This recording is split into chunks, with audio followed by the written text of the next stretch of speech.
महाभारत काल के वो 5 श्राप जिसका परिणाम आज भी भुगत रहे हैं लोग। मित्रों, यूं तो आपने महाभारत से जुड़ी हुई कई कथाएं सुनी होंगी, परंतु महाभारत से जुड़ी हुई कई ऐसी कथाएं हैं जिससे आप भी पूरी तरह से अनजान होंगे। इस वीडियो में हम आपको महाभारत काल में दिए गए कुछ ऐसे श्राप के बारे में बताने जा रहे हैं जिसके बारे में माना जाता है कि उन श्राप को आज भी जनमानस भुगत रहा है। तो मित्रों, स्वागत है आपका आपके अपने चैनल बावन महाराज द डिवोशनल डायरी में। आइए शुरू करते हैं और जानते हैं पहले श्राप के बारे में, जो कि युधिष्ठिर द्वारा स्त्री जाति को दिया गया था।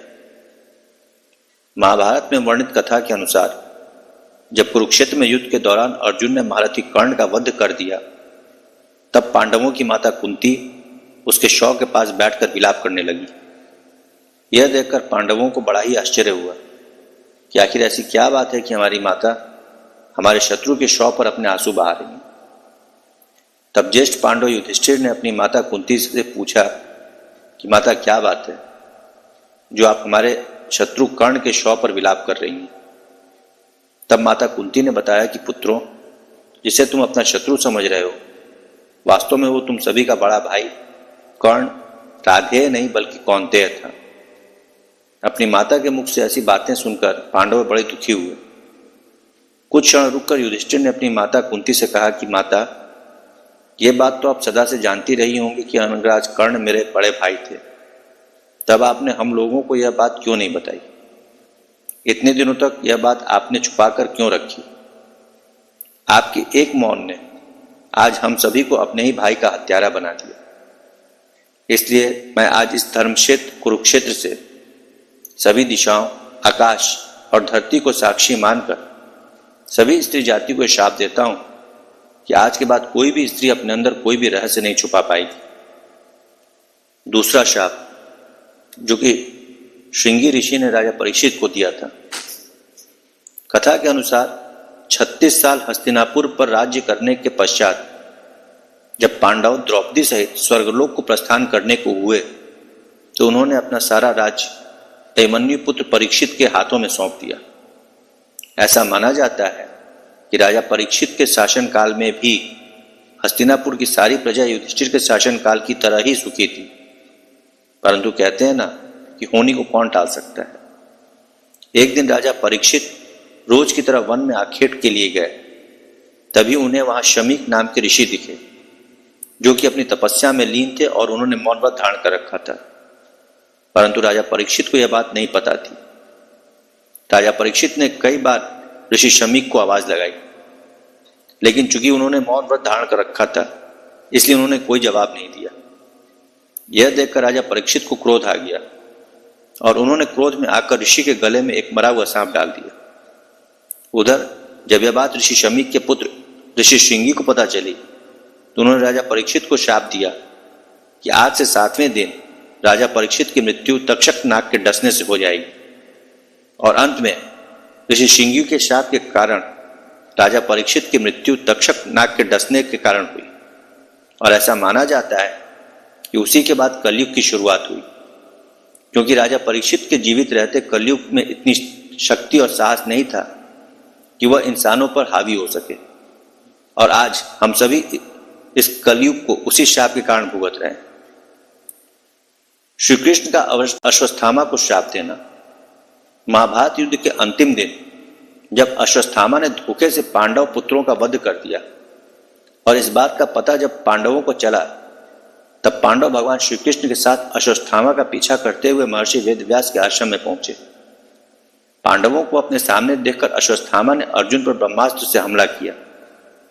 यह देख श्री कृष्ण ने अर्जुन को ब्रह्मास्त्र चलाने को कहा, जिसके बाद अर्जुन ने भी अश्वत्थामा पर ब्रह्मास्त्र छोड़ दिया, परंतु महर्षि व्यास ने बीच में ही दोनों अस्त्रों को टकराने से रोक दिया और अश्वत्थामा एवं अर्जुन से कहा कि क्या तुम लोग यह नहीं जानते कि ब्रह्मास्त्र के टकराने से समस्त सृष्टि का नाश हो जाएगा? इसलिए तुम दोनों अपने अपने ब्रह्मास्त्र को वापस लो। तब अर्जुन ने तो अपना ब्रह्मास्त्र वापस ले लिया, लेकिन अश्वत्थामा ने महर्षि से कहा कि महर्षि, मेरे पिताजी ने इसे वापस लेने की विद्या नहीं सिखाई है, इसलिए मैं इसे वापस नहीं ले सकता। और इसके बाद उसने ब्रह्मास्त्र की दिशा बदलकर अभिमन्यु की पत्नी उत्तरा के गर्भ की ओर कर दिया।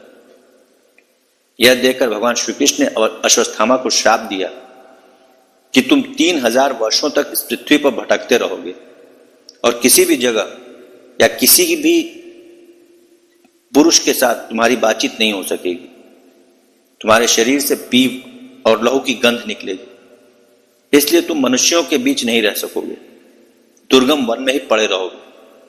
और इसी कारण आज भी यह माना जाता है कि अश्वत्थामा अभी भी जीवित हैं और वनों में भटकते रहते हैं।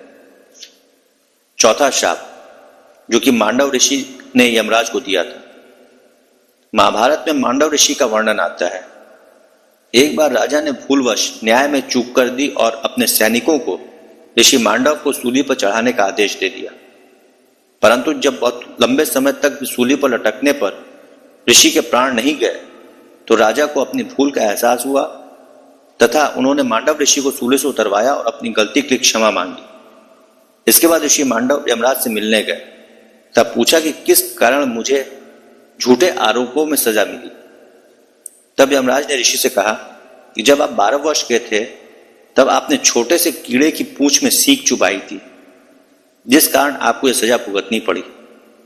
यह सुनकर ऋषि को क्रोध आ गया और उन्होंने यमराज से कहा कि किसी को भी 12 वर्ष की उम्र में इस बात का ज्ञान नहीं रहता कि धर्म और अधर्म क्या है, क्योंकि तुमने छोटे अपराध के लिए बहुत बड़ा दंड दिया है। अतः मैं तुम्हें श्राप देता हूं कि तुम शूद्र योनि में दासी के पुत्र के रूप में जन्म लोगे। मांडव ऋषि के श्राप के कारण ही यमराज को विदुर के रूप में जन्म लेना पड़ा। पांचवा और अंतिम श्राप जो कि उर्वशी ने अर्जुन को दिया था।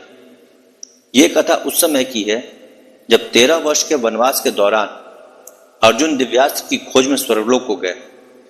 वहां उर्वशी नाम की एक अप्सरा उनके रूप एवं सौंदर्य को देखकर उन पर मोहित हो गई। एक दिन उर्वशी ने अर्जुन को विवाह के लिए कहा। तब अर्जुन ने उर्वशी से कहा कि मैं आपको माता के समान मानता हूं, इसलिए मैं आपसे विवाह नहीं कर सकता।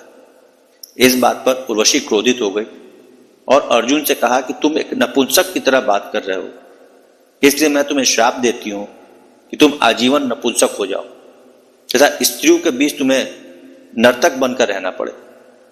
यह बात सुनकर अर्जुन विचलित हो गए और फिर वे देवराज इंद्र के पास गए और उन्होंने सारी बात बताई। उसके बाद देवराज इंद्र के कहने पर उर्वशी ने अपने श्राप की अवधि 1 साल के लिए सीमित कर दी। तब इंद्र ने अर्जुन को सांत्वना देते हुए कहा, तुम्हें घबराने की जरूरत नहीं है। यह श्राप तुम्हारे वनवास के समय वरदान के रूप में काम आएगा और अज्ञातवास के समय तुम नर्तकी के वेश में कौरवों की नजर से बचे रह सकोगे। तो मित्रों, आपको यह जानकारी यदि अच्छी लगी हो तो ज्यादा से ज्यादा शेयर करें, सब्सक्राइब और कमेंट करें। जय श्री कृष्ण।